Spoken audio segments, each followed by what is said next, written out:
I mean, Oki, can you just let me do? Oh wait, we're live. Here we Oh, go. hey.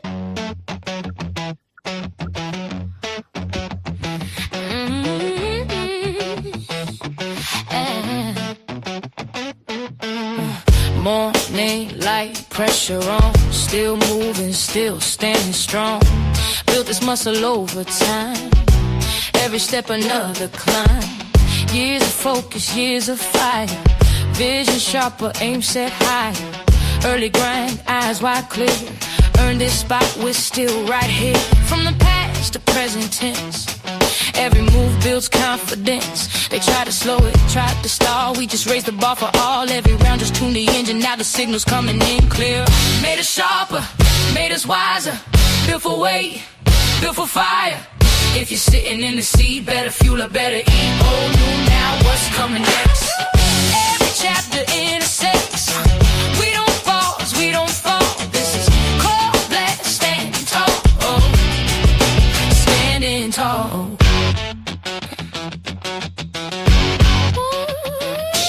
Foundation set, momentum strong.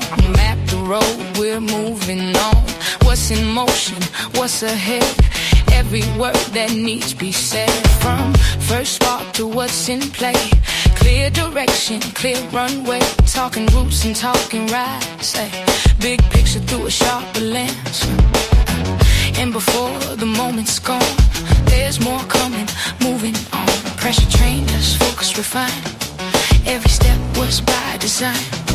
What you're hearing didn't come fast. It's the long view paying back. Made us sharper, made us wiser. Built for weight, built for fire. If you're sitting in the seat, better fuel up, better eat. Oh, new now, what's coming next? Every chapter intersects. We don't pause, we don't fall. This is coreBLAST, standing tall. Standing tall, thank the grind, thank the days that demanded higher stakes. Every mile, increase the range. Every challenge, level gains. Now we talk what's moving forward. Freedom buying, friction lowering. Signals clear, momentum fast. Future loading, coreBLAST. Stronger mindset, fight a pace. Morning grind, no time to waste. This one runs, this one lasts. You don't rush what's built to last. Oh, new now, what's coming next? All aligned, all in effect. Stand up straight, this is the call. This is coreBLAST. How you guys like that song? It's new. I like it.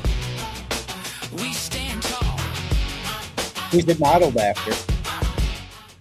I have no idea. Ezra one day just said, "Why don't you ever have any songs with females singing?"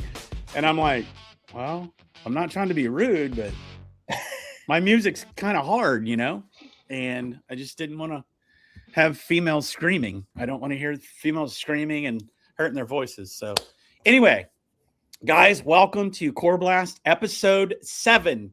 You can see we have someone missing. That someone happens to be the person you probably came to see. Did you hear that? That was, I rhymed. Ezra had a scratchy throat last night. If you guys watched our video today or last night, again, it's the webinars today, right? Today, yeah, it's today. The webinars today, and but I did get the video out last night, so some of you may have seen the video last night, and you might have remembered. I think he said it in the video. He's like, my voice is kind of messed up. Well, today he woke up and he couldn't hear himself. So if he can't hear him, we're not going to be able to hear him. However, we've got Josh Oki here that's going to walk us through some things with the service module. But first, you may see a unfamiliar face that we want to now familiarize you with. And his name is Ron. Ron, can you introduce yourself properly? Because I am horribly awkward with human interaction, and I would just rather you introduce yourself, tell us a little bit about yourself, and what are you doing here? Well, I don't know if this really qualifies as human interaction because we're talking to screens, but and Josh is here, so he's semi-human. We'll go with that. So, yeah, I appreciate that. My name is Ron Kompas. I am freshly new to Coreware, just a little over a week. So I'm absolutely still in sponge mode, soaking everything in and learning as much as I can. I've been in software industries for over 20 years, and most of it has been in business operations software. So I have a good understanding on, what the tools need to do, and part of what I'm brought in here to do is to make sure that all of these awesome tools are doing what they need to for our customers, for you that are watching this. And I won't be able to do the coding. I won't be able to do any of the super smart stuff. But one of the things that I've been strong at doing in my background, my history, is being involved in all different aspects. I've been in sales, marketing, onboarding, customer success. So I have a feel for how all of it should work and how all of it needs to work. So the needs part is really where I'm going to be putting my emphasis, is to make sure that some of these great tools that Josh is going to be showing that are going to help with that communication, not just for how you interact with us and with Coreware, but how your customers will be able to do the same. So it's going to be multifaceted. And again, my goal is simply to make sure that we on the back end are doing everything that we can do to be servicing you and making sure that the tools that we have are going to do the job, basically. That's awesome. And I don't appreciate you coming on here using $5 words, like multifaceted, because you're speaking over me, Ron, and I don't appreciate that. No, I'm just joking. Ron, seriously, we're so glad you're here.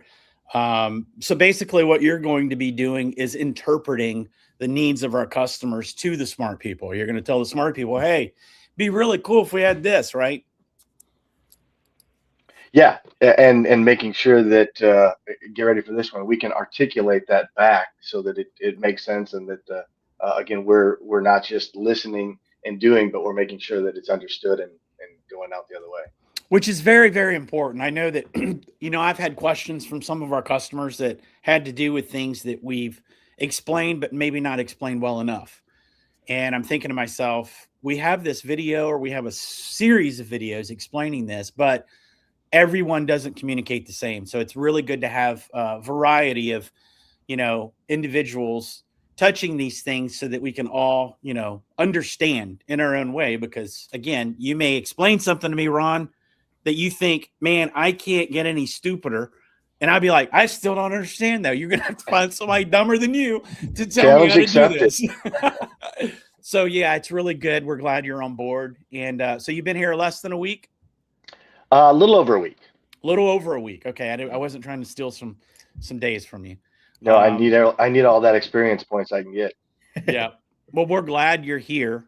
Everyone, you also know that we have Josh Oakey. And Josh Oakey, it goes without saying that, I don't even have to introduce him, because I get tired of a lot of people telling me how much they love Oakey. And I'm I don't know why, guys. I'm the one that's sitting here helping you, and you're telling me how much you love Oakey. It hurts my feelings. It's like, well, what am I, chopped liver? Put Joel on your shoulders, guys. Come on, guys, lift me up. No, I'm just joking. As I get older, I will tell you though, my ego gets more bruised. It bruises easier. I don't know why. Maybe just like your skin as you get older. Wow, that's horrible, dude. No, I'm sorry. So, Josh, what are we going to be talking about today? Because I know we're kind of rolling with the punches here. Ezra's not here. I mean, if he wakes up feeling better and he can hear himself, he may join. But what are you going to be going over during this session? Well, so I know a lot of people are familiar with service and service in general as it pertains to your vertical and your business. Most of our clients are gun stores. So their service work is, actually gunsmithing, taking in repairs, things of that nature. But we all need to start thinking of service in general as the main component into keeping our businesses alive and running. And whether that's physical repair work, whether that's a customer inquiry from a website asking about your products that you sell, Or if you, just like us, we run a help desk. At the end of the day, that's service. That is what keeps your customers coming back to you. I can buy anything on Amazon. I've probably said this a million times. I can buy anything on Amazon, but how I walk into, Walter's shop and how Walter treats me as a human and actually listens to me and helps me. He diagnoses my problems, helps me find the right instrument that I need, the firearm that I need for self-protection. So we all got to just remember at a basic human level that service is what makes our business operate from top to bottom. It's all about communication with your customers. It's about, as Ron said, relaying digestible information and helping one another. So what we have established, and I know a lot of you have seen our new chat system, our new customer portal. The big thing is what we are calling that is a request in our new Coreware platform. So a request, once again, can be physical labor. Maybe you have a HVAC technician that needs to go on site and do an install, or, like I said, you're doing gunsmithing, or just fielding help desk tickets. So what I want to cover is, what is a request?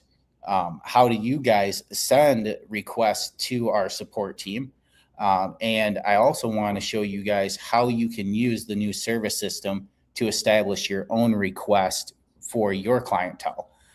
So I guess where I want to start, Joel, is I want to show customers how they can reach out to us and explain the different request types that we have, so it makes sense to our users, so they know how to formulate their own setup.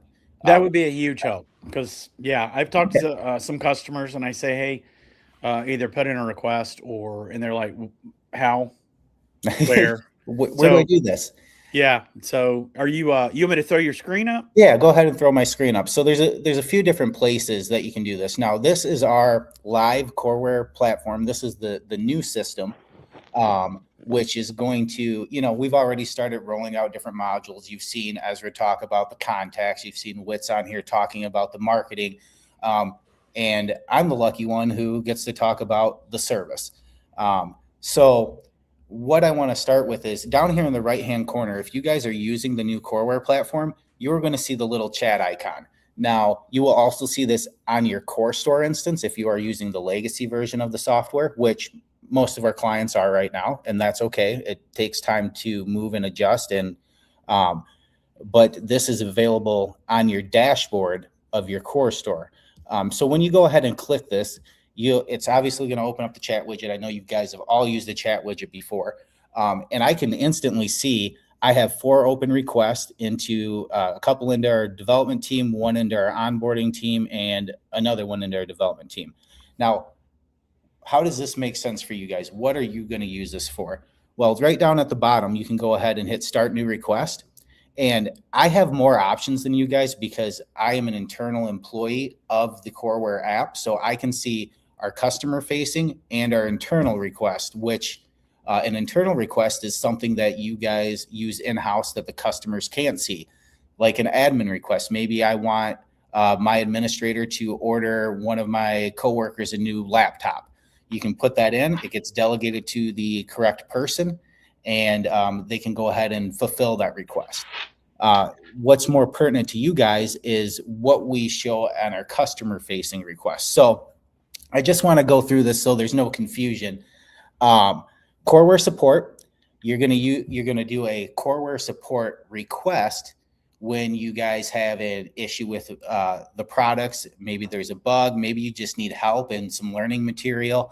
That would be where you would go if you need help with our solutions, whether it's our Coreware unified platform, Core Store, or Core Force. That would be where you would reach out. The next is sales inquiry. Like it says, I mean, they're pretty straightforward. I tried to keep it plain English for everyone. You are going to use this if you have a sales question. Maybe you want to learn about another product. Maybe you want to buy some hardware, etc. So you go ahead and use that request, and what it's going to do is it's going to route that request to one of our sales team members. Every request, you have the ability to route that to a specific team. So you can really get granular and divvy up your work your workload equally amongst your employees. So I'll go ahead and I'll get into that when I get into the setup. Billing questions. This goes to our AP team, our accounts payable and receivable team. Maybe you need to update a credit card on file, or you have questions about your bill. Then you have SOW and proposals. So maybe there's something that you want to see. Maybe you want a website redesign and you don't have the capabilities to do that, so you want to hire our designers. You can submit a SOW or proposal request so you can get a quote on what that would cost, a time frame, etc. Onboarding, this is used when a new customer gets set up and they have onboarding questions. And then finally, suggestion box. So a lot of we had a feedback link before where you could go and put in suggestions. Maybe you wanted to see an improvement or a new feature added. Well, now you simply just submit a suggestion request type. And what that will do is it'll go ahead and put it in a box, basically, that everyone can see and vote on. And I'll touch on that too. So that's our chat widget. Now on the other side, you also could just simply go to our Coreware.com, and once again, that chat widget's here. And then our other side is, share this tab here, is the actual customer portal, which is going to give you more of a ticketing system feel, where you can go ahead and you can see all of your open cases. So I have those 4 open that I showed earlier. You can see under the filters, if I go ahead and flip it to all, I have 43 tickets in there. And you can see, the ones that are crossed out have a closed status. So very easy to navigate, get the information you're looking for. On your side, guys, you just simply click this button and you go ahead and you can talk right to the technicians. So it's a live chat system and a ticketing system hybrid. We felt that was the best approach for us, where everything ties together.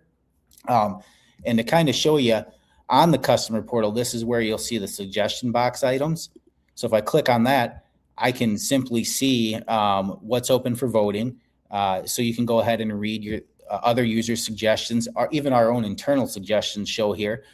So everyone can, work together, upvote what they would like to see, and or downvote what doesn't make sense. So just another place to leave feedback for us and help us tweak and make the system more usable and better for everyone. So that's kind of my high level overview on how you guys are using our service module with requests to communicate with us. Hey, so Oki, before we move on to your what you're going to show us next, I just want to go on and cover the questions that we've already received.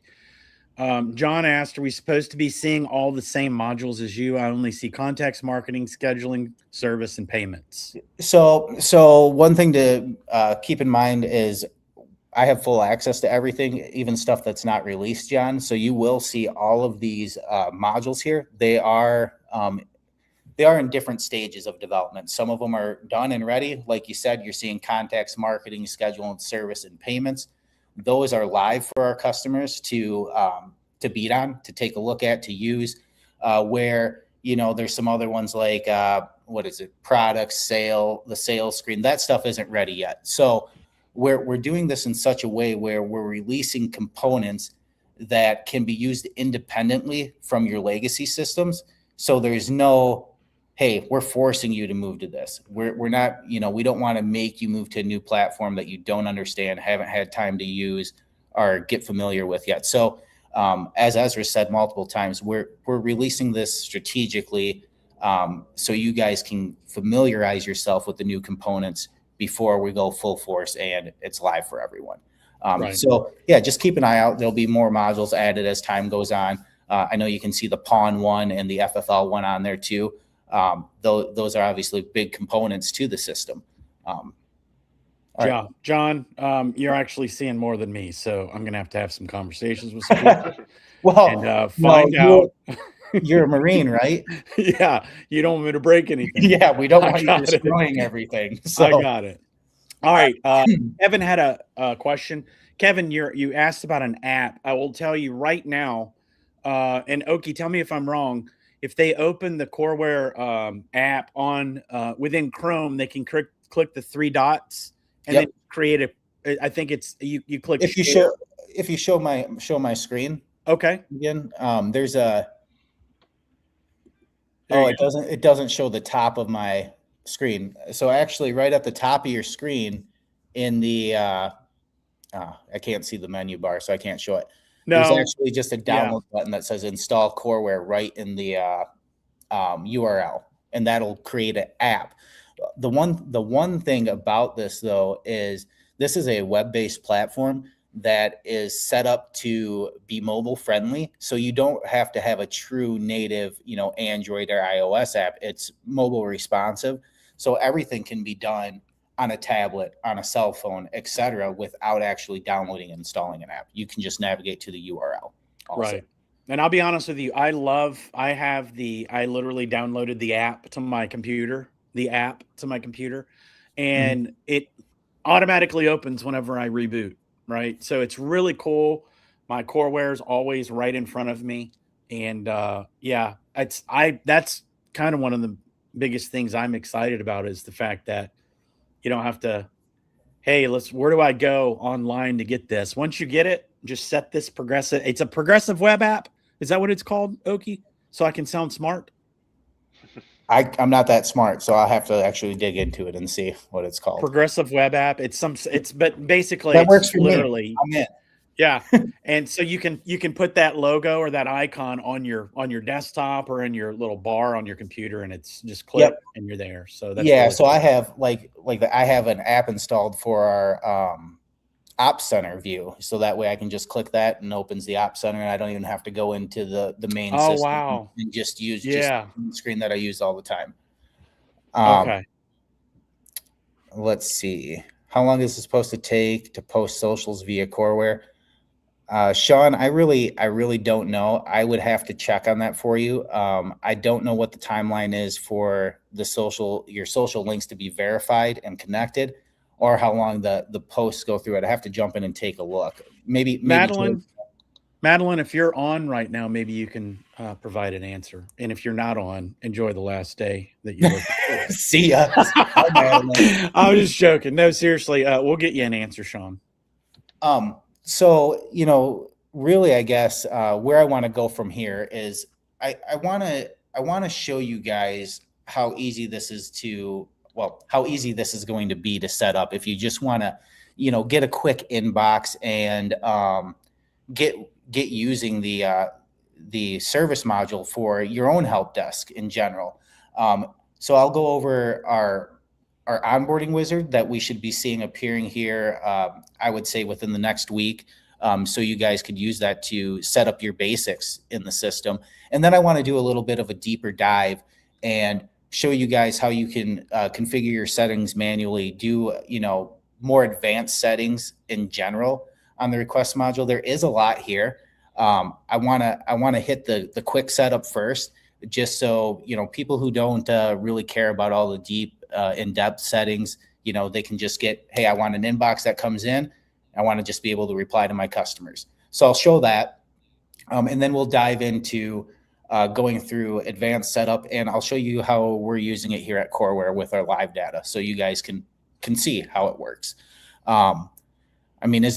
Is there any questions before I dive in from either you guys, or do you want me just to kind of move on to the next section here and show people what we've been working on at Coreware to help make their lives easier? Yeah, you can move on, and just Kevin, so I'm not ignoring you. It's just we'll get somebody to answer that question for you. Again, I think we've got some people here. Maybe Oki. Kevin, on that, I believe we're still using Twilio as our provider, and we use the same phone number that we used in Gorilla for ours. So I'm assuming that migrates over, right? Because it's the same telephone provider behind the scenes. Just like in Gorilla, how you use Twilio, and then in Core Store you have Twilio also to send your text messages. So okay, excellent, Kevin. Glad we could help you out.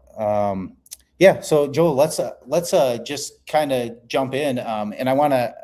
Oh, I'm on the wrong screen. Are we showing I was about to say, are we showing the right screen? Boom. I'm All glad right. I'm glad you did that though. It's reminding me of Ezra. Just joking. Ezra. He's here with us. He So, is.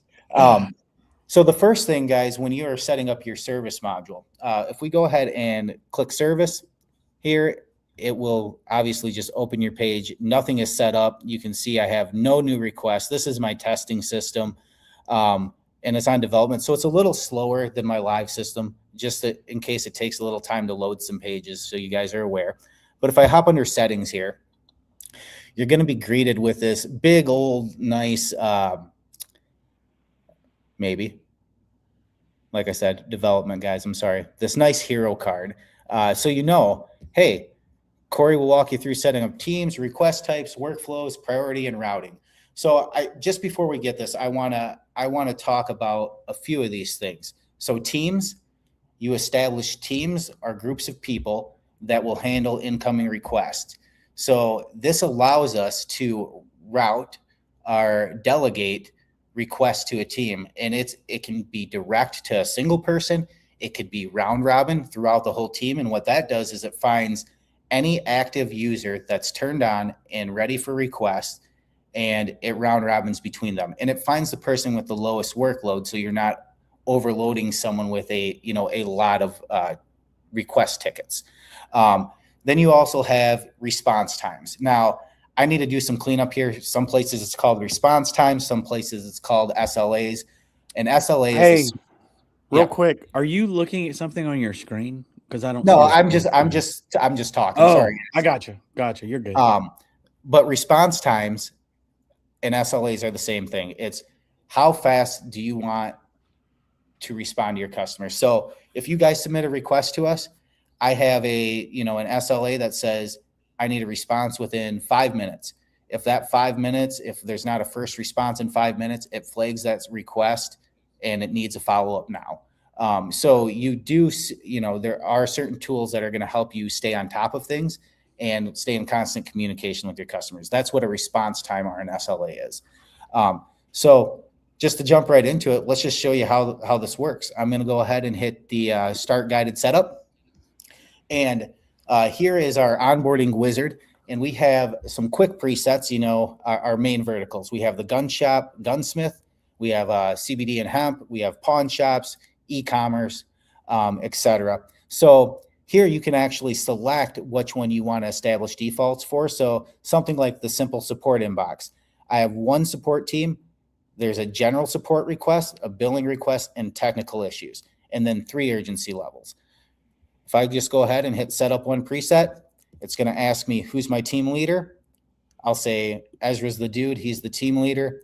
And then my members are going to be my development user, who is IKKI. I don't know when I changed that name, but I must have did that. So now we can simply go ahead and hit save and continue. And it's going to show you, here's what it's going to do. It's going to create your team of support. Your request types. It's going to go ahead and make a general support. It's going to show a regular request, and it is contact visible, like I showed you earlier, where you guys can see our contact visible request types. Same thing with billing and technical issue. Then each request type has a status. So statuses can be shared with all the request types, such as new, in progress, waiting on customer, or done, like this one is. Or let's take a work order, for example. Well, my work orders don't need these statuses. I want to have estimate. I want to have waiting for parts. I want to have ship back to vendor, ready for pickup. So I just want you guys to be aware that statuses can be shared across request types, or they can be established for just that request type. So that's a little run through on that. Priorities, I just have low, normal, and high. You'll notice that it says default here. So what that means is when a request comes in, it's automatically tagged as a normal priority level. Now, if it is something urgent, I can switch it to my high priority. And what this will do is that'll make that ticket pulse and flash red in the inbox, so you know it's a critical or urgent issue that needs attention right away from your team. And then it shows our auto assignment, which is route all requests to support and round robin. So Simply, it's showing you what it's setting up. If you don't want one of these, maybe, oh, I don't really care about the technical issues. I don't do technical support here. I just want billing questions and general support. You can just hit the X there, cross that off, and it will not create that as part of the default. So I'll go ahead and hit apply changes.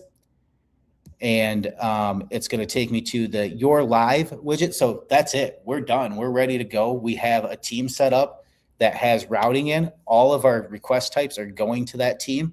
And you can simply go ahead and soon there will be an embed on Coreware site, which will just automatically embed that widget for you. And the same with the Coreforce site. But for now, there are advanced options where you can go ahead and take the script or the iframe and embed that in the website yourself. So I don't want to overwhelm anyone. If you guys set this up and you need help, our support team can help you embed that on your website template. And now they know how to get to the support. Hey, I do have a question though. I do have a question because this sounds oddly familiar to some of these massive companies that have made their entire business this. Yeah. Fresh right? Desk. Freshdesk, Zendesk. I mean, so we're gonna be providing this. So if anybody out there is using something like that, get rid of it. Save yourself some money. Holy moly, dude! Well, that is I don't understand. Yeah, think of it like this, Joel. You go to Freshdesk, and now I pay $3,000 a month so I can accommodate my 60 employees for a ticketing system and a chat system. Well, how much does our Coreware app cost? Do you know? As long as you have Core Store, $0. And how much does Core Store cost? There's different plans. So yeah, think different of it this plans. way. You're getting your point of sale. You're getting your service and help desk system. You're getting, oh my God, the CRM itself. You're getting a CRM, which is another thing that companies just make, period. Instead of spending hundreds or thousands of dollars every month on each solution, you're going to have everything in one unified place, which is just massive. I know how frustrated I got the first 2 years working here and being like, oh, well, I got to check my email. I got to check Core Hub for the customer information. I got to check this for that. Yeah, it's too much work. Put it all in one place. Let's be efficient and let's make everyone's lives easier. That's our goal at the end of the day. Yeah. As you're explaining this. Yeah. Yeah. As you're explaining it, it is like, this literally is a no-brainer. And let me see 1 second. I saw a question. Marksman, this is not available right now for everyone, is it yet? Okay. So the wizard is not available yet, but the service module is. If you don't see the settings at over there at Marksman, it's because your user account on the new Coreware app is not flagged as an admin. I could do that for you. Could you? It'll be after this though. I'll make sure you're flagged as an admin there. So let me just same with John R. John R too. Okay. Yeah, John R. Can't see the. John, do you know? I'm not sure where John's from, so I would need to know the business. John, what's your business name? Just throw it in the chat. Yeah, John R. Okay, so I made. Don't laugh at my notebook today. It's a napkin.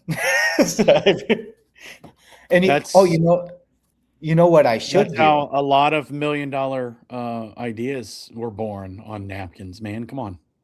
Well, we have a better solution for this, and I don't know if anyone's even taken a look at it.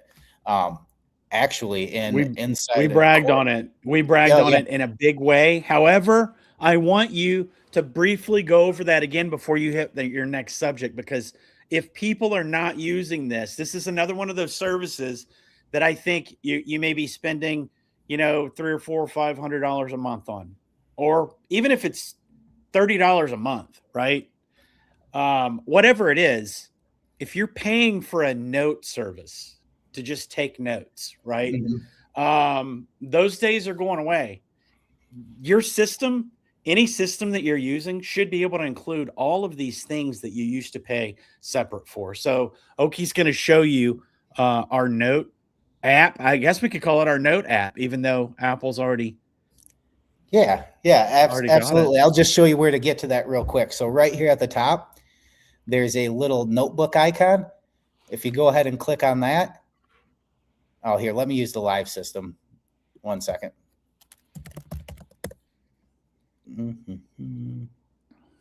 All right, you're good. Killing me, man. Back up. I'm sorry. Okay, you're killing me. I don't have anything set up. Just so you can see, you have a notebook. So you can see Ezra's made a couple different notebooks. So has one of our development team. So this can all be internal. You could use this to make your SOPs if you wanted to. Basically, it's like a Notion. So if you went ahead and hit new notebook, you can make it private or company-wide. Go ahead and put in the title. And yeah, really just to kind of show you, where's my release notes. We take a look at the release notes. You can see there's different pages, and it shows you exactly what we did in the release notes. So you guys can use this for your own internal SOPs, your own internal notes and follow-up systems. You could open this in a different screen and just keep it right next to you. And it's very simple as far as adding new information. You'll just be able to type or hit slash and pick what you want. So mine is formatted for a table already. But if anyone's used Notion, it's very similar to how Notion works in general. So to hop back over, and I'm sorry, I just wanted to show you the notes thing. It was a good lead into it since I wrote on a napkin. But I wanted to show you what you can do now. So you can see that my onboarding wizard here, guys, it went ahead, it created a request types for me. So there's my general support, my billing question, my technical issue.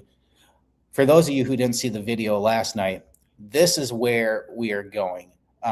Obviously, everyone has seen typical onboarding wizards where it goes through and it sets up stuff. But what we're reaching for is giving you an intelligent assistant that can do the work for you so you guys can enjoy life, enjoy the face-to-face time with your customers instead of pounding away at a keyboard.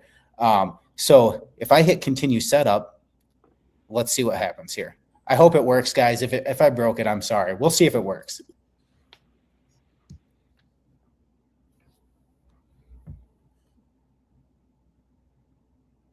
Welcome back.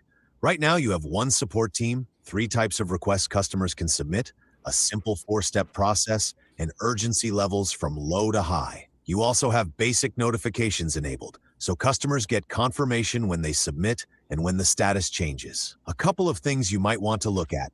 Your setup uses just one assignment rule for all requests, which might be too basic if your team grows, and only 2 out of 4 available customer alerts are on. Is there anything specific you would like to adjust or improve today? What do you think of that, Joel? What do you think of our Corey AI? Hey, so I'm going to say, if you've ever talked to me privately about AI, if I've seen you at a show, because I tell people at shows, this is literally where we're heading. You're going to be able to talk to your business. It's no longer going to be this faceless, soulless thing that you have I mean, that thing looks pretty soulless right now. No, it's not. It's not soulless at all. When your business is telling you, hey, you may want to think or rethink this, we're giving your business life, right? And that's why we're going so slow with the AI. Everybody's shotgunning AI out there. Hey, we have AI. You can't do math with our chat bot. You can't order a pizza with our chat bot, right? You're not going to get a Chevrolet Suburban for $1 with our chat bot, right? No. And if you know what I'm talking about, you'll know that those things happen because people are just shotgunning AI everywhere they can. We're being methodical, strategic. We want this stuff to actually work for you. We want your business to have a soul. So imagine this. Corey knows now how to build in your service module. Imagine what happens when it knows your sales. Imagine what happens when it knows the consistency of a customer coming in. Imagine if it just tells you, hey, why don't you call Joel? He usually comes in every Tuesday, and he didn't come in and get his regular box of 9mm ammo. We're giving your business life to where, because this is the 21st century, this is where we're headed, right?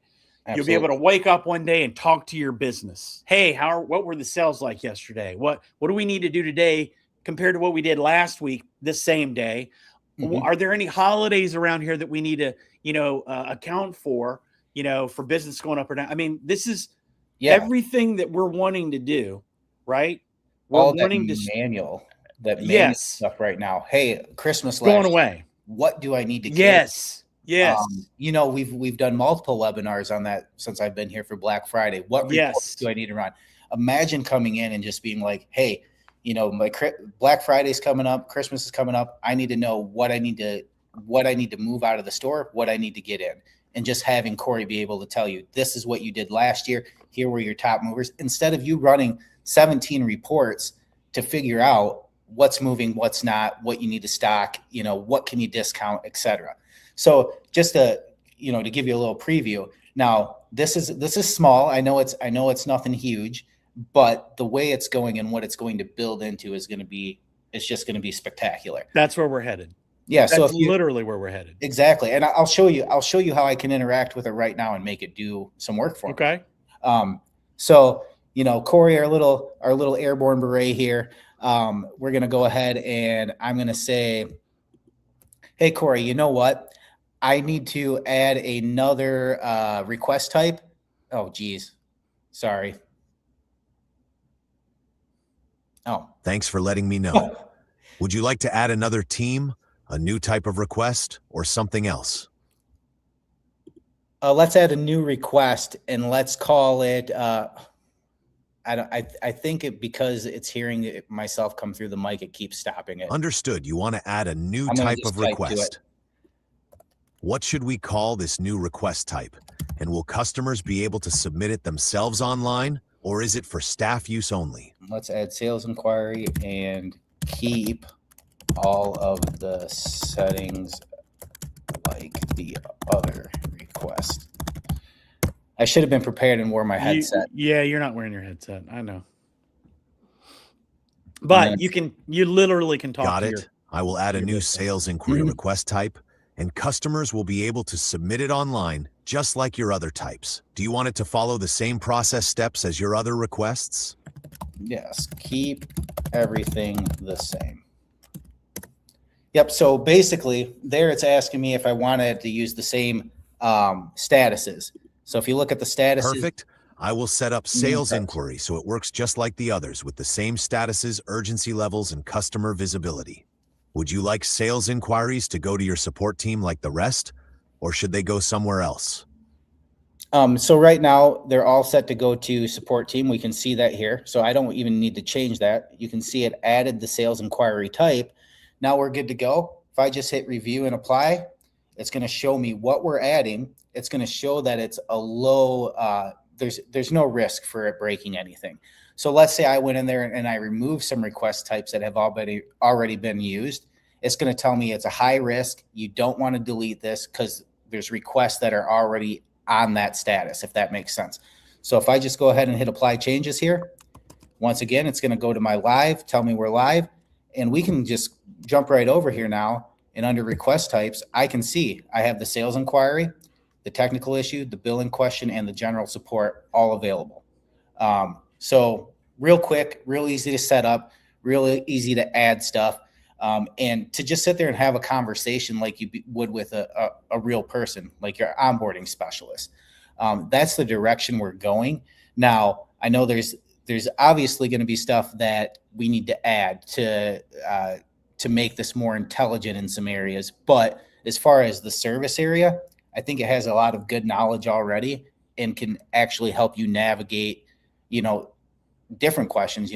What do you recommend for me to set up if you're having that conversation? You could see as you came back in, it looked at your settings and it was giving you a recommendation already to, hey, as your team grows, as your business grows, you may need to add more teams. So it is intelligent enough to offer you suggestions too. So that's kind of how the setup goes. Now, I guess what do you guys want to know? What do you guys want to see? Here's what I do have a question for both of you. Okay. What's the first thing you would do? Like you just showed us how to do something pretty magical there. You guys are in a gun store. You're learning this stuff. What's the first thing you would create, Oki, in regards to what you showed us? So personally, the first thing I would create, because most of our customers have an e-commerce business, is I would just make a inquiry box, whether it's a sales inquiry or maybe website issues or orders. I mean, I do have an e-commerce preset in there where it'll set up, order issues, shipping issues, etc., where you can simply just throw that on your site, and your customers, instead of you shifting through emails trying to find what their question or responses back to them, it's going to come right into your inbox, and you'll see that it's still open. You're still talking to that customer.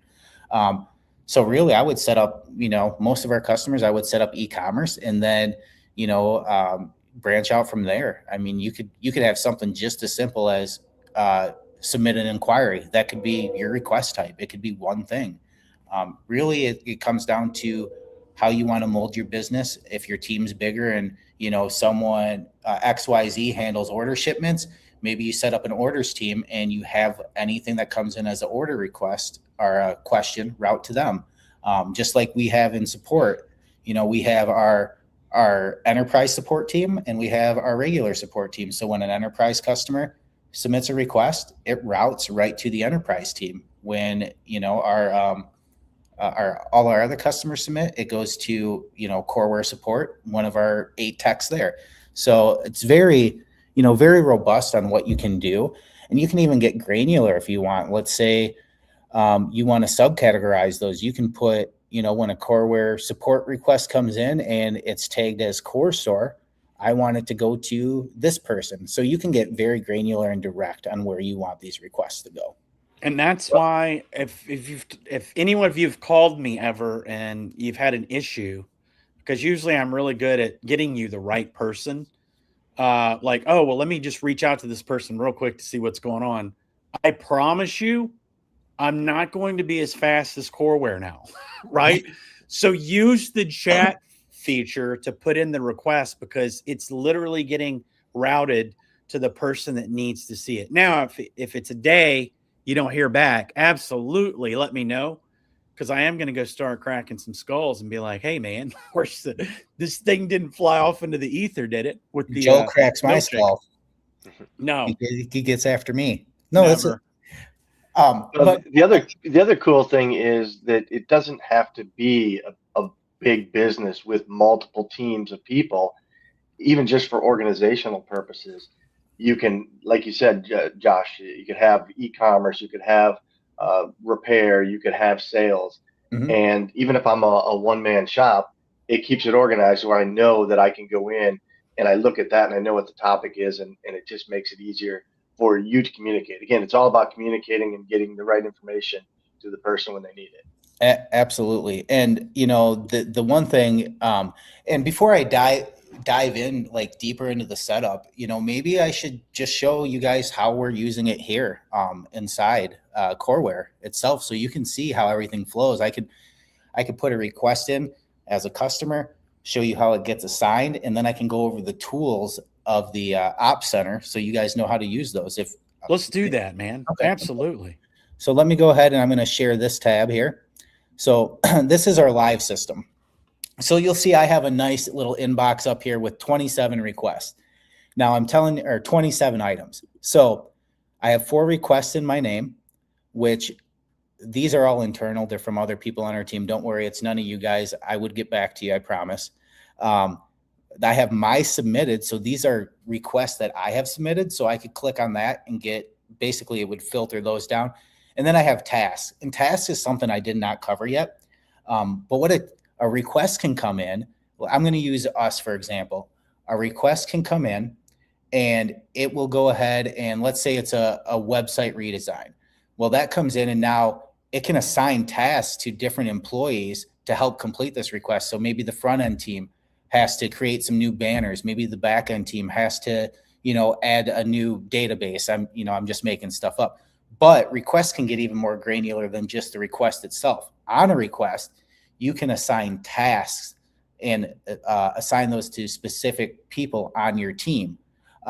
So think of it, Asana, a project management. I mean, once again, another solution you can probably get rid of because you can do that from the requests now. So some other things here you'll see, I don't have any work orders assigned to me. I do have 7 suggestions that came through the suggestion box that are for the service module itself. So you can easily see your workload right from this screen. This little My Inbox button right next to it, if you click that, you'll see here, it's going to go ahead and put me in the request rotation. So if you are not available, you will not get any automatic routing. You can still get stuff assigned to you directly by internal people. But my big thing here is the OpsCenter. So I'm going to go ahead and I'm going to open this here, and I'm going to share this tab. Now, you're going to see here that it looks just like an email inbox. So you'll see here my 4 cases. So we have assigned to me.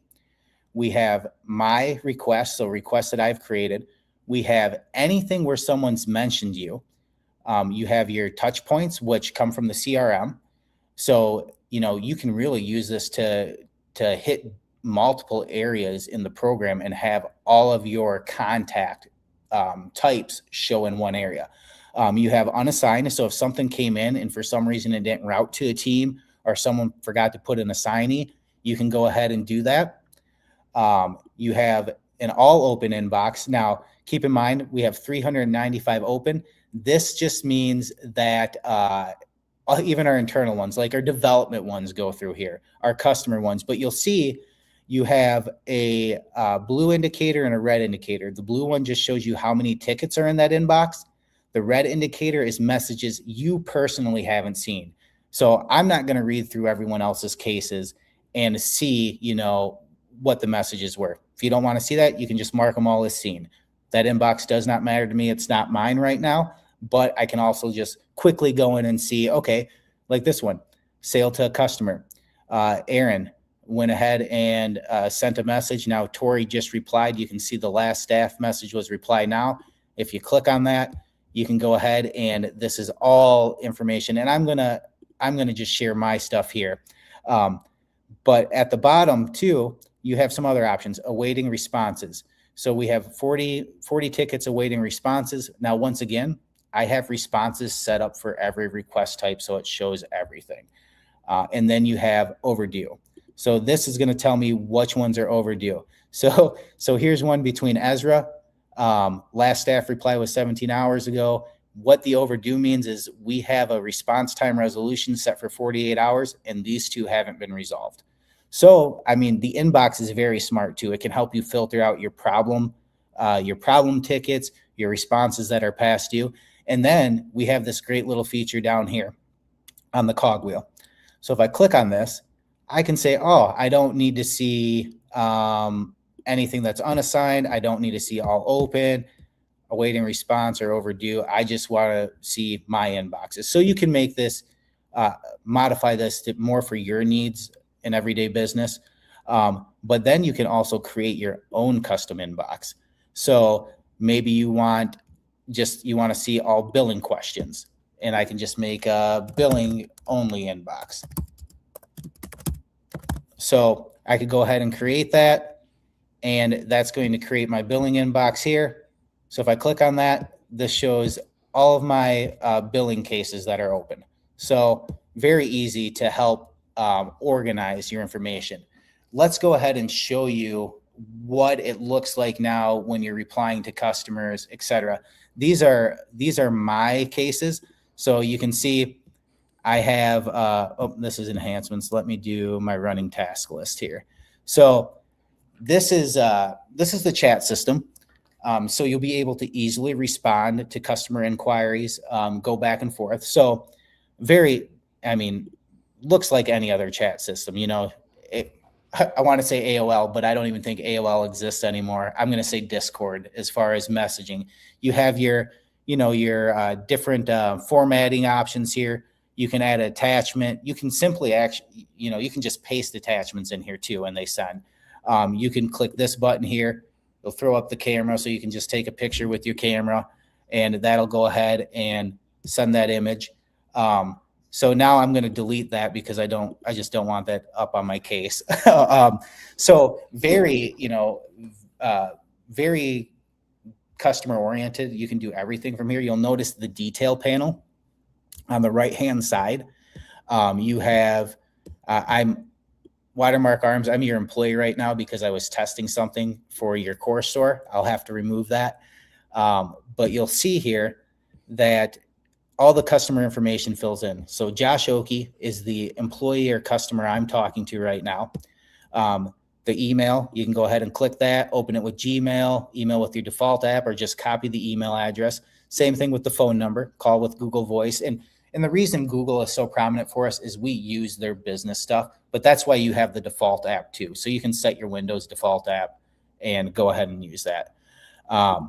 Down here, you have some quick options. So you can go ahead and hit the profile button, and this will open up the customer's profile information for you. So you can see how many interactions, which I've had 4 touch points, how many days since last contact. It's been 29 days since someone has reached out to me, and you can see call, badge scan, other tests that I've done.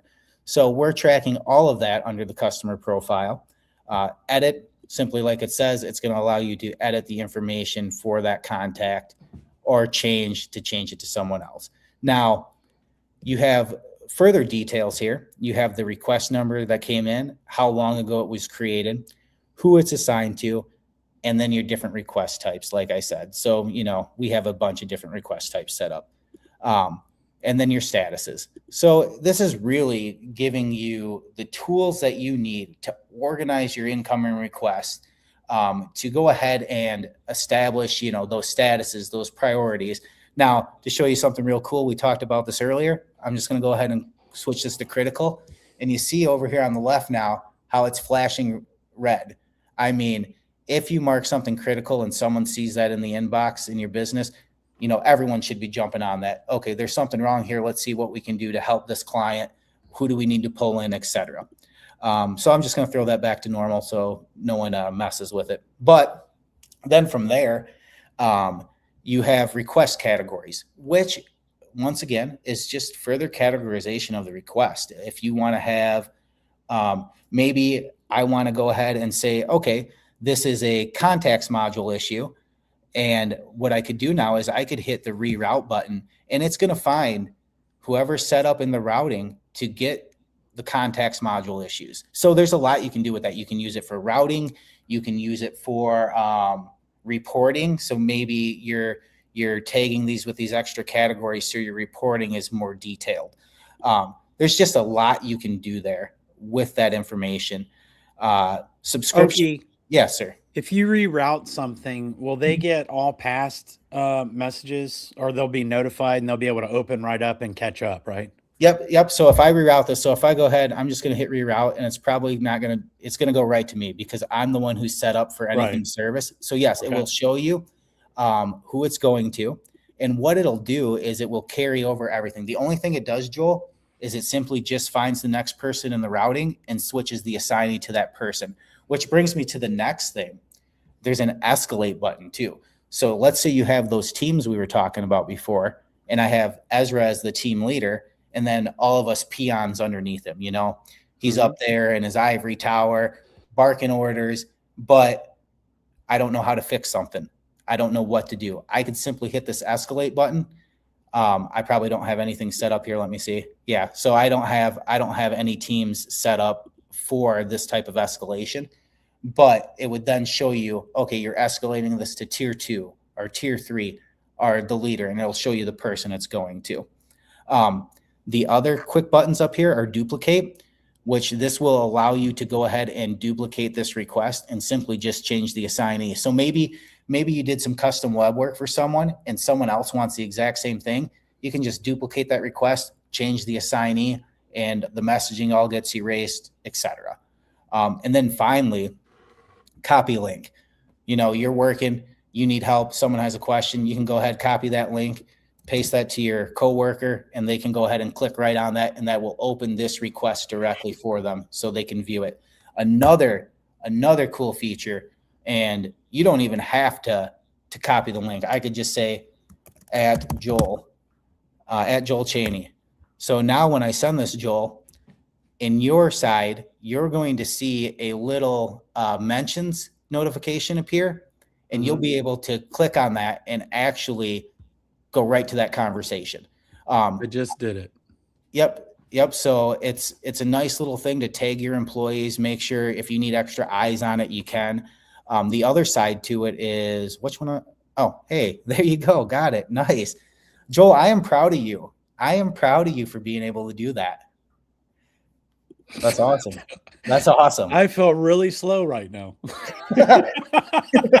I just had to throw one jab in there. Oh man.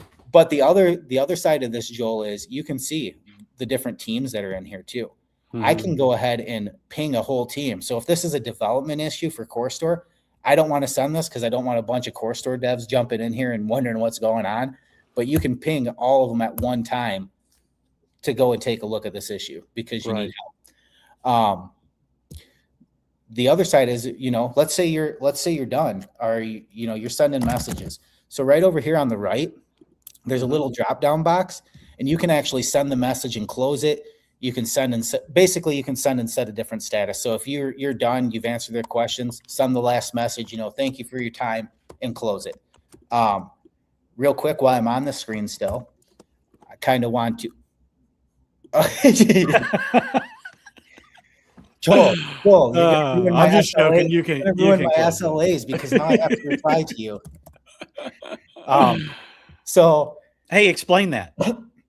Oh yeah, so response times. So we kind of touched briefly on response times. You can actually set up response times per request type. So let's use our support one, for example. On our support, I have established that first response should be within 5 minutes. Otherwise, that request gets flagged as being past due. Second, any concurrent responses. So if you type back to me, Joel, it's 10 minutes. So within 10 minutes, I should send you another response, or once again, it's going to get flagged. Now, the last part is resolution.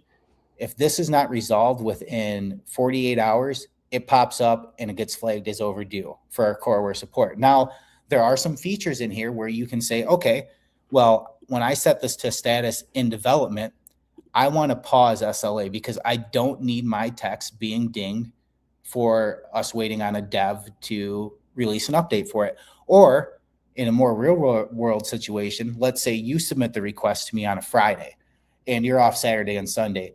And I reply back, hey, I need more information. Can you send me a screenshot? Can you send me a video? But you're gone for 2 days. But now the status is set waiting for customer response. It pauses the SLA because we're waiting for you to reply with more information. So there are little tweaks and stuff you can use, or you can just disable SLAs altogether. Maybe you don't have anything, you don't have any agreements with your clients or things like that, which we don't. But in my world, fast, consistent communication, constant follow-ups, making the customer feel loved is what I need to see. Right.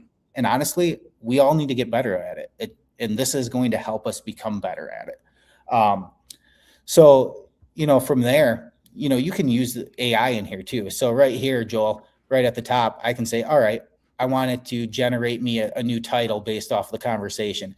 Suggestions for service improvements and feature enhancements. Hell, I like that title better. So I'm going to save that. Down here, you can also go ahead and there's a Corey wand. This is going to generate some response suggestions for me. Obviously, it probably won't make sense in here since we really don't have much information. Thank you for your sharing your thoughtful suggestion for service improvements and feature enhancements, both Kanban, board view, and customization. So you can go ahead and use that response, or the one thing I love, and this might be a little better for I'm just going to grab a support case. I don't know whose it is. We'll just use this one, connectivity issue. If I go ahead and hit this button here, this is going to generate, I don't know if you saw what I clicked, the little Corey diamonds here. It's going to give me an overview. Natalie reported being repeatedly logged out and receiving 403 errors when trying to hide manufacturers on her site. I can hit show more details. It's going to give me the key points for it. And then it's going to give me the frickin', oh, sorry, I said frickin'. The action, we're going to get banned. We're going to get banned. Dude, will you please, seriously, watch your language, okay? Dang. But it'll give your employees the action items. customer to provide a screen share recording of the issue, staff to investigate further once the recording received, potential replicating the issue. So the AI is getting smart enough to help guide our techs too on what they should be asking from the customer, what their next steps are, et cetera. Just giving you a little peek.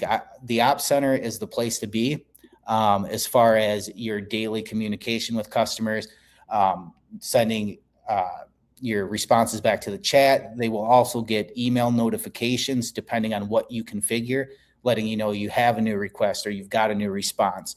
And really, the only other thing is tasks on this side. You can go ahead and you have your task list. So you can see I have 16 tasks set up. So make internal notes expandable. There's a permission issue with the global filter. So this is just my running task list of stuff I need to fix. I talked about the notepad earlier. I've been using this before the notepad was ready. And it all ties to my suggestions for improving this. Then you have the notes area, which you can see here.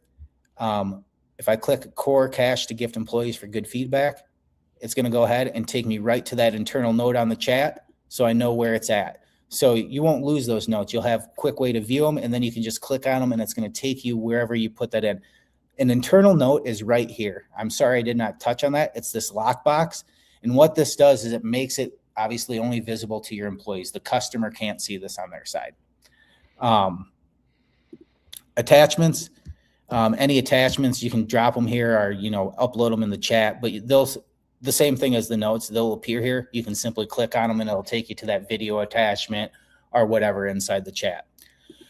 And then one big one I want to talk about is the feedback. So feedback here, you guys have everyone knows what feedback is. When you finish a chat, when a chat's closed, you have an option to leave a review. And what that's going to do is it's going to post that feedback to this request.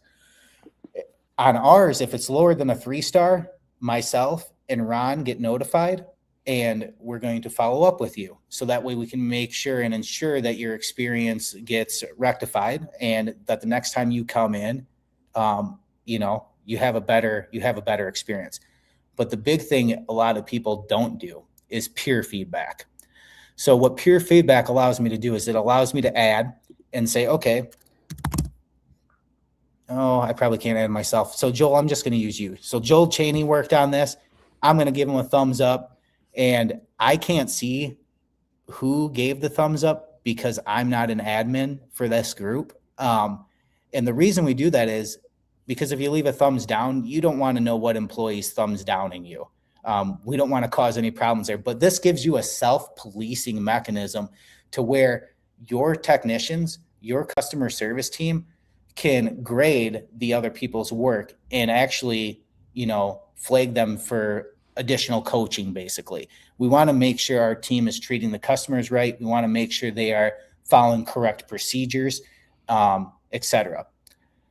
So I'm a little winded now. Does this all make sense to everyone? No, Dave. Dave, do not do that. Do not do that. I will make Colt call you. I was literally going to say that as soon as you said that. I'm like, don't use that as a way to get to him. He'll give you his phone number.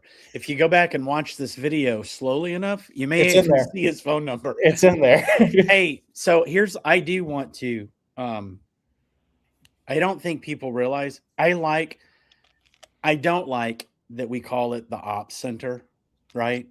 I look at it as, because for us, it is the OpsCenter, right? Because we're not dealing with, again, our business is not the same as somebody selling fun stuff like guns and ammo and optics. And I refer to it as the relationship timeline, right? So you can go back and you can look at that relationship. So imagine I have been visiting Oki's Guns for the past year, right? And every time I come in, he's got the OpsCenter open, right? Because I've made some requests in the past.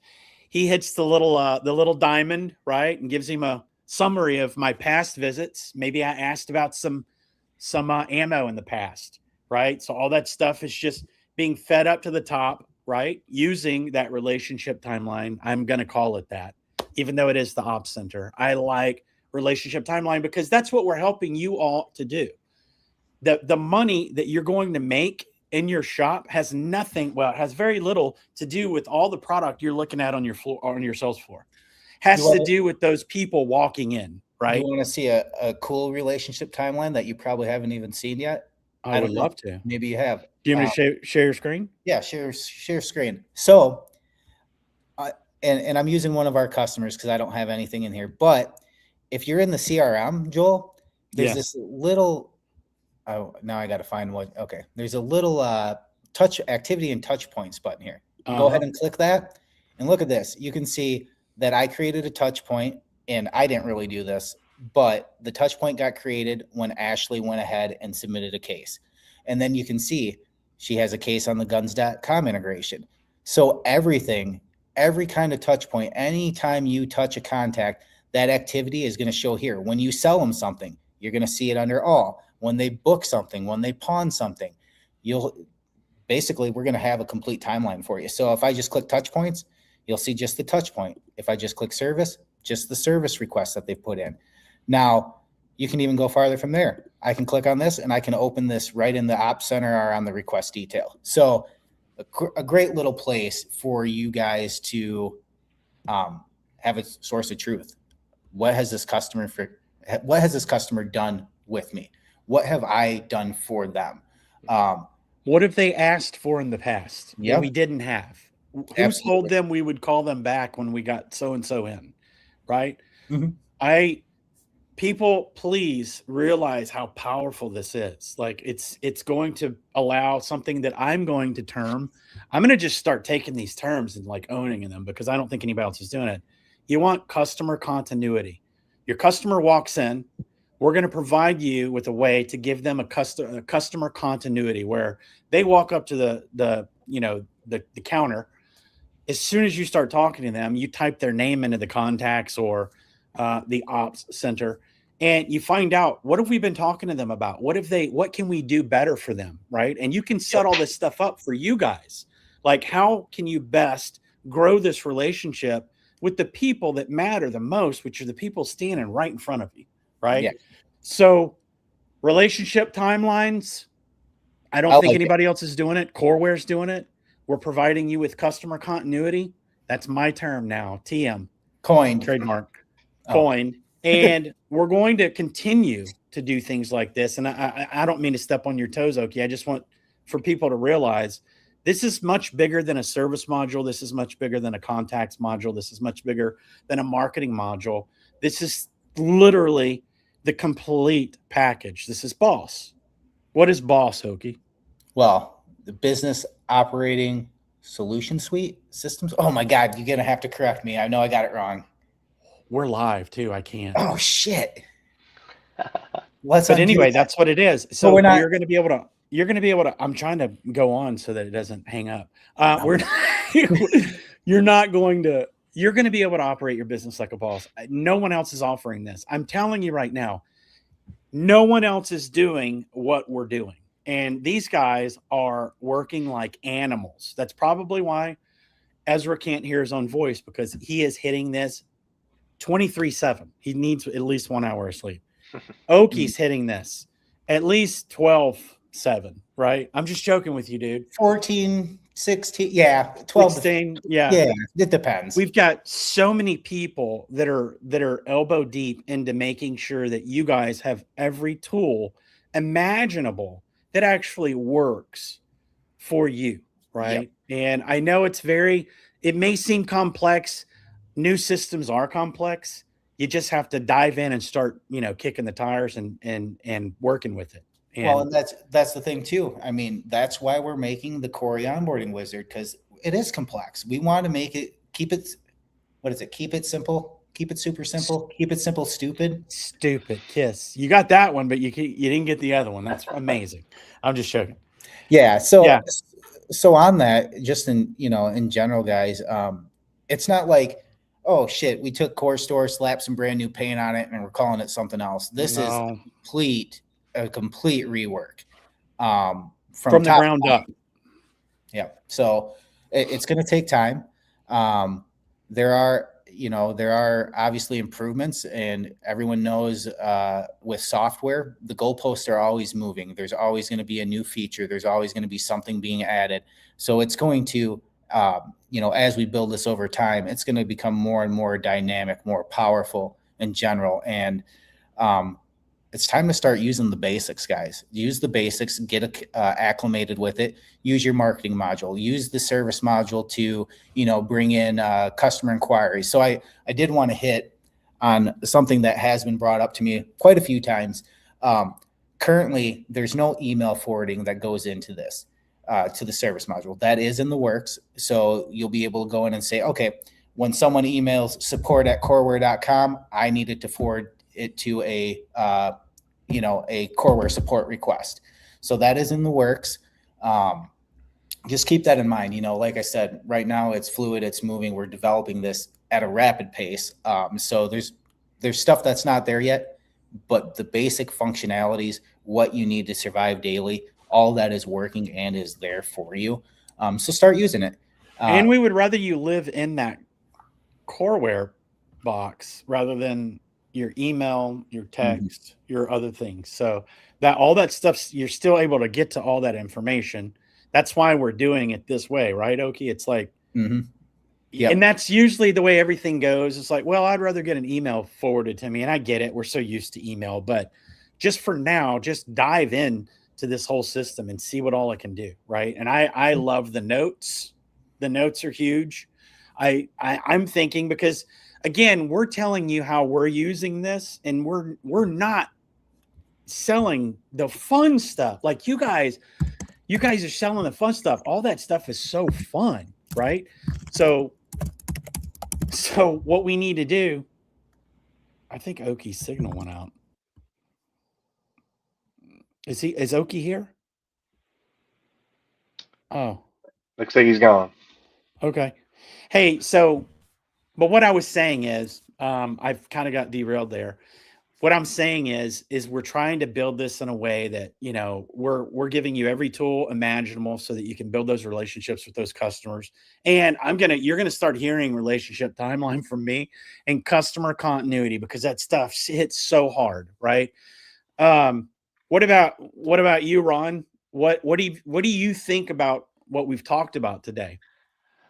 The thing that really excites me, and I think it kind of, I'll use another big word, encapsulates the using everything. The more you use it, the more Corey is going to be able to help you. And I know it didn't really work because of the microphone issue, but in watching the session last night, the brief POW, Right. When Josh was just talking to Corey and Corey was talking back, Right. and you don't have to speak perfectly. You don't have to speak slowly. It's not like old Siri or any of those. It understood him, and it gave him the information, and it prompted him to above and beyond that. Like, if you didn't think about this, Corey's already thinking about it. So Right. again, if you're using marketing, if you're using service, if you're using all these things, it's just going to become more and more knowledgeable about what you're doing and what you're asking. Right. And I like the fact that when you're, I didn't know you were gone.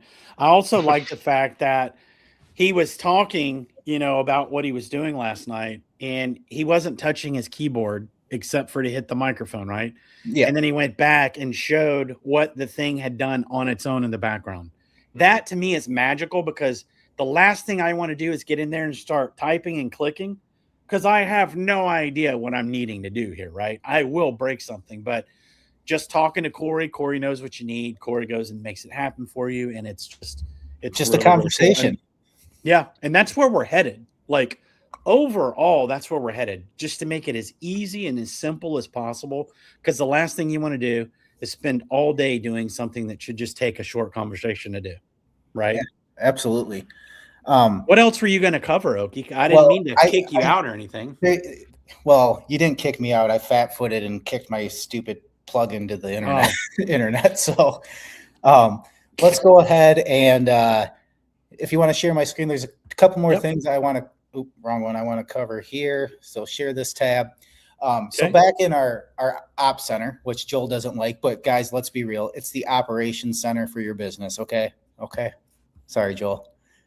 Well, I can't update my availability, so I don't know why, but you can toggle your availability here.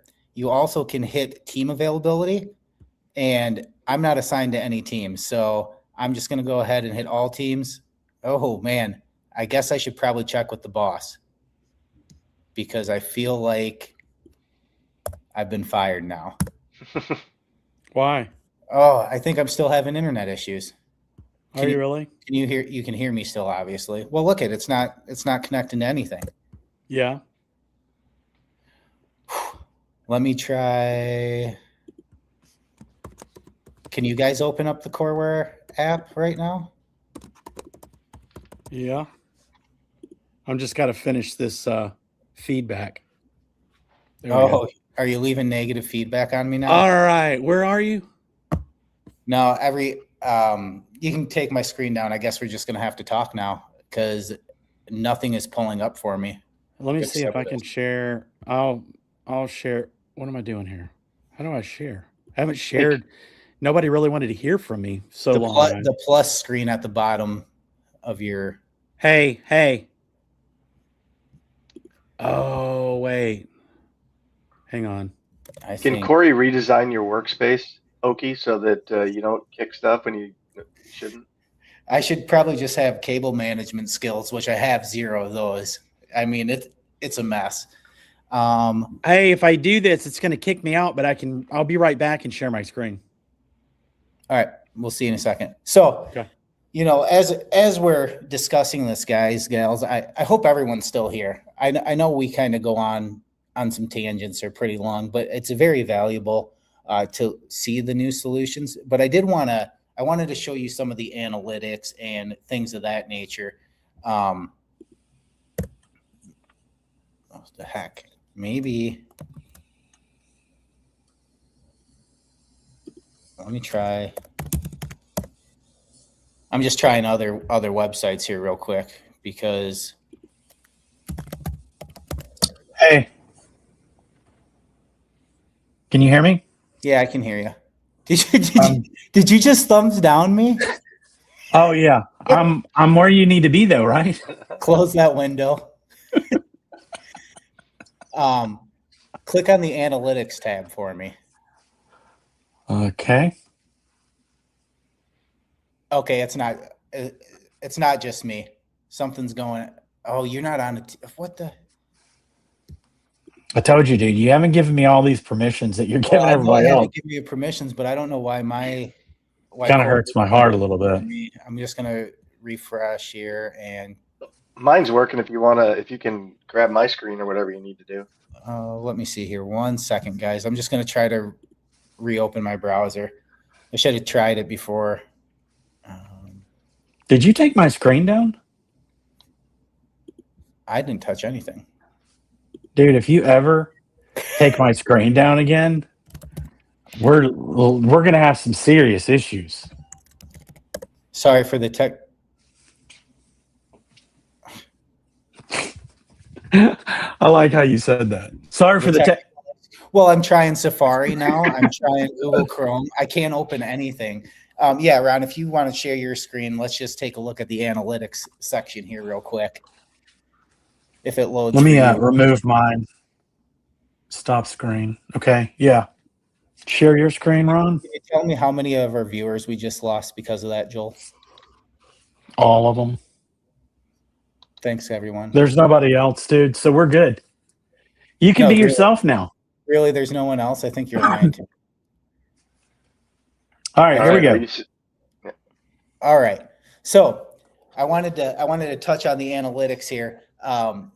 Obviously, you can see here we have an overview of what's currently open for our support team, what's been created this period. Now, these numbers are very much inflated because we moved everything over from Crisp.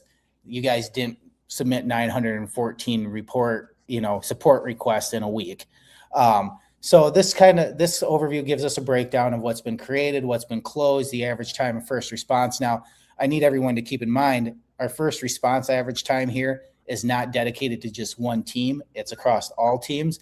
So I'm going to need some more tweaking on the analytics side. But then you can see your distribution at the bottom. What's been there for 1 day, what's been there for 1 to 3 days, et cetera, to kind of give you a feel and just a hand on the pulse of the business. One really great feature I like is the heat map. So the next tab, Ron, should have our heat map for us. And this is going to go ahead and show you your busiest day of the week, the peak hour, during the last 7 days, 30 days, whatever you do. And if you hover over that, once again, we can't see your tickets. Oh yeah, dark mode, that was it. I got to get that fixed. But you can see your different time period. What is your busiest time of days? So you can use this to help staff. I mean, Ron, we just spent this week building this data and this analytics. So you and I could have an intelligent conversation on how many staff members do we need during these hours? Where can we cut some people as far as, look at Sunday. I mean, Sunday, there's probably 5 tickets that come in on Sunday compared to a Friday. So we need to beef up Friday, and we need to go ahead and, move someone off of Sunday because it's not doing us any good. So this is going to give you a nice little look and feel just for the health of your business. When are your busiest times a day, et cetera. The next tab, the SLA and responses. That, once again, is our response time. So you have your average first response time, your average time to resolve, which 19 hours and 55 minutes.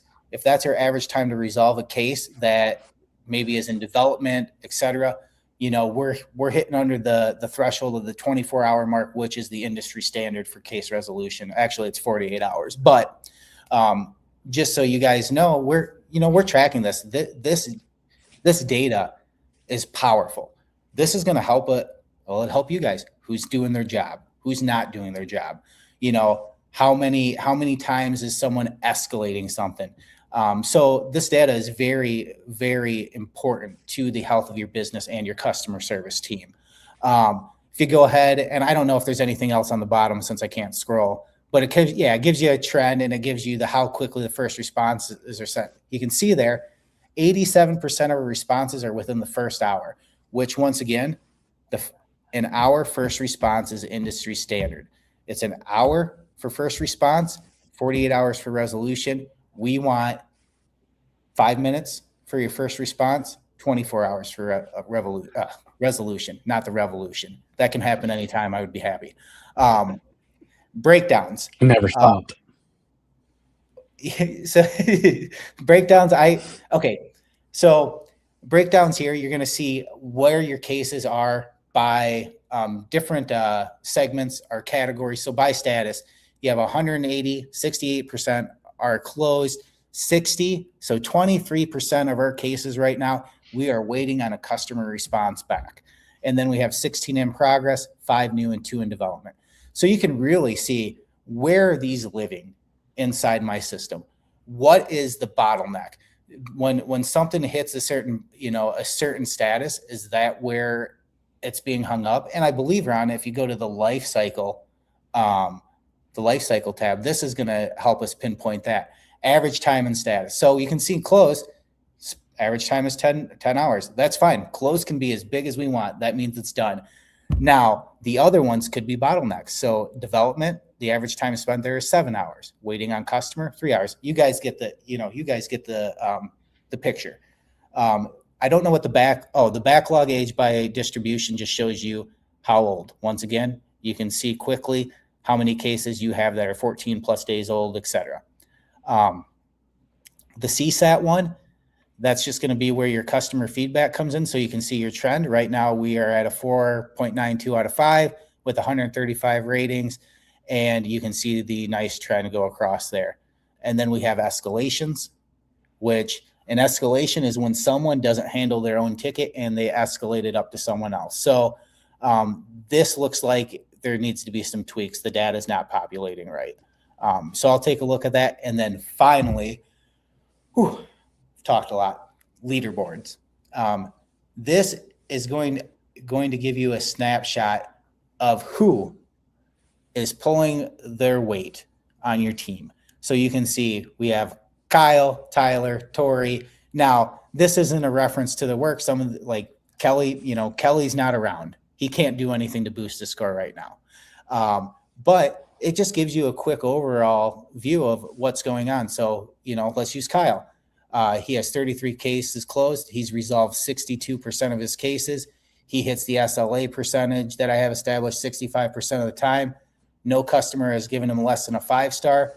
All of his peers have given him 100% when they've reviewed the cases.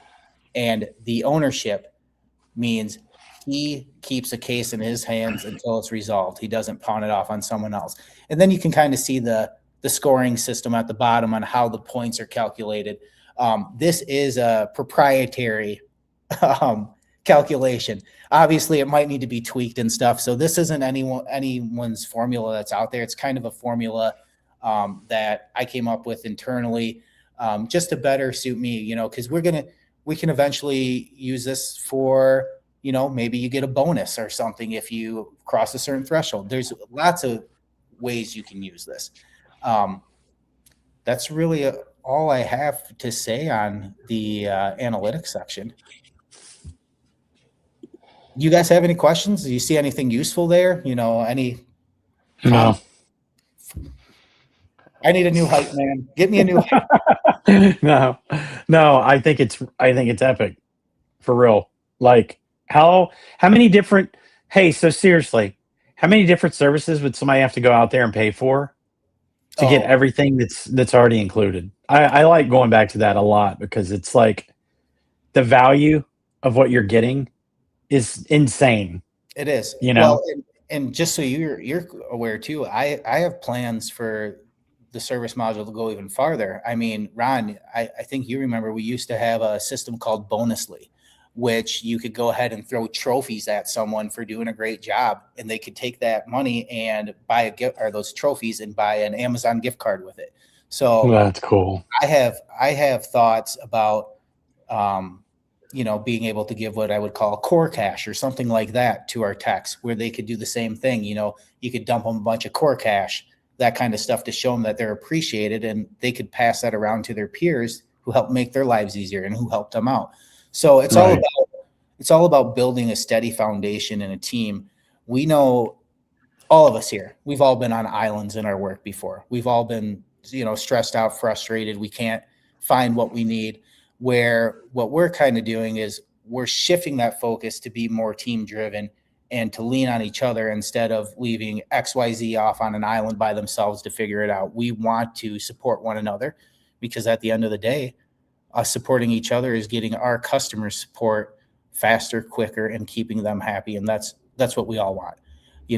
I've heard it all. I've heard support is awesome. They're so great. They help me. They do an excellent job too. Support hasn't got back to me. We want to get rid of that. We don't want to ever hear support has not got back to me, but we need the tools in place so we can easily distinguish what's going on. Where's the bottleneck? Is it a person? Is it our process? And I think this is going to help everyone else, figure that out on their side too. Any questions from the chat? It's been pretty quiet. I probably put them all to sleep, I think. You did me. No, you didn't, dude. You really did. You did a great job. Like, for real. Like, I'm just impressed every time we get on here and something new pops up. I mean, you can talk to your service module now. Don't interrupt me. I'm going to see if my internet works yet again. Hold on. If your internet didn't work. Yeah, as far as my browser, I'm going to see if my browser's working. I don't know why my browser stopped working.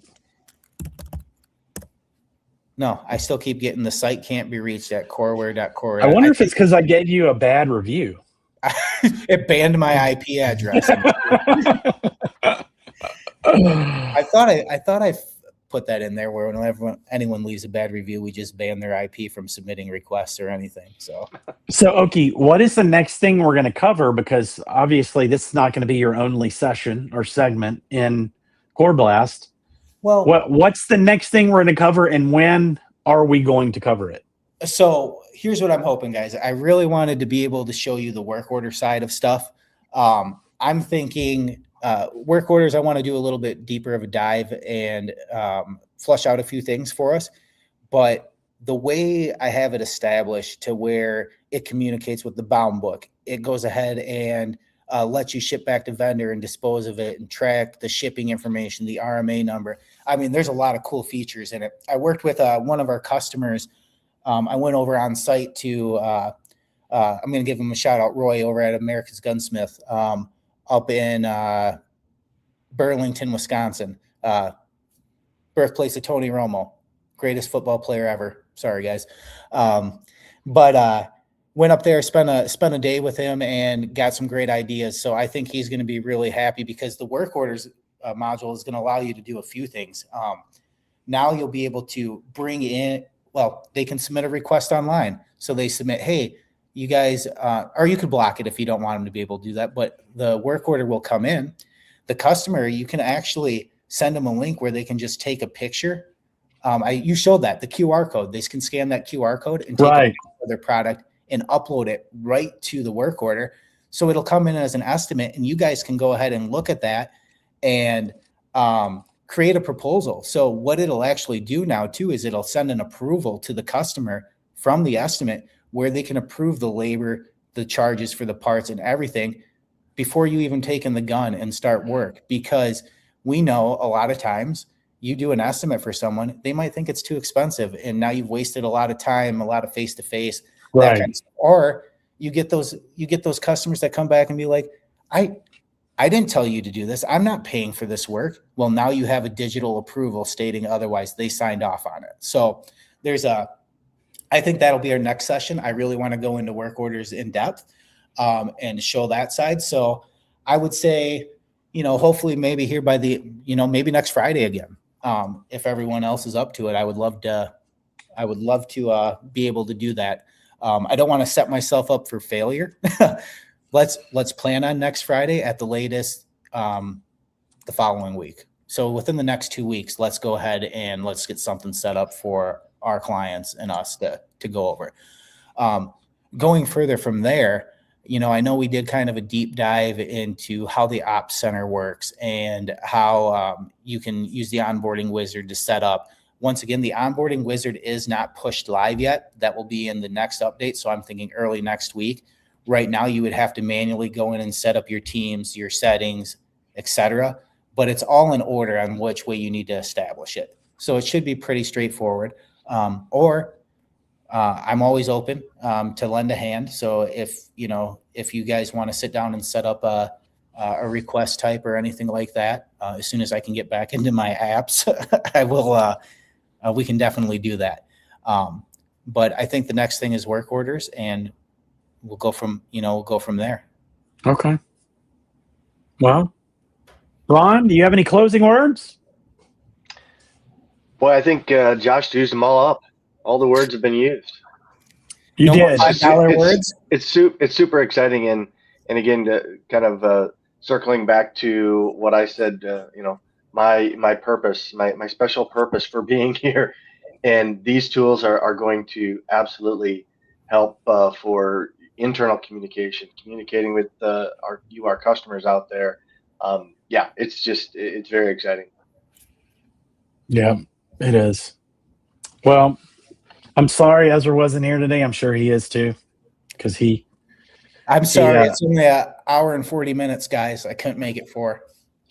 Oh!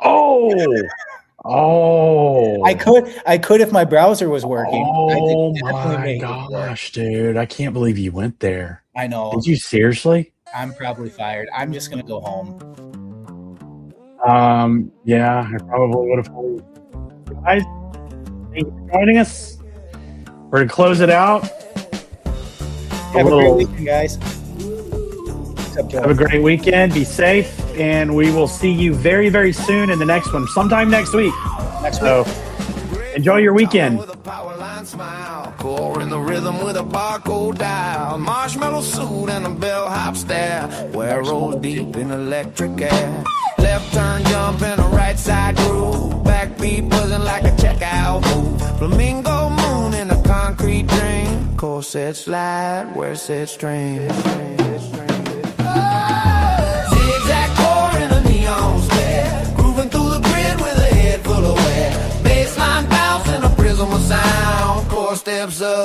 never backs down.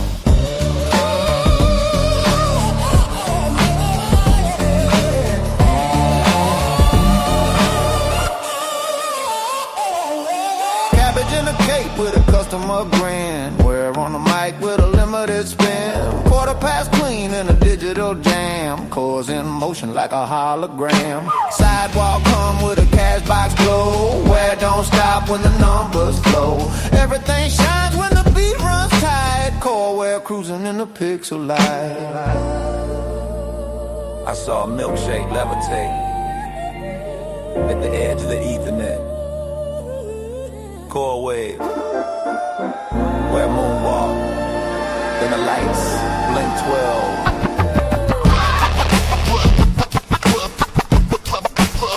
Forever. You're still alive, Okie. Why are you not dancing? Everything, I don't understand why this 1-2 punch from Coreware. Not dancing. Dancing will fix your internet.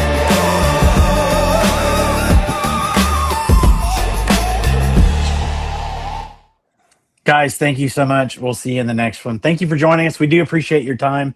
If we can do anything for you, please let us know. With that, have a great weekend.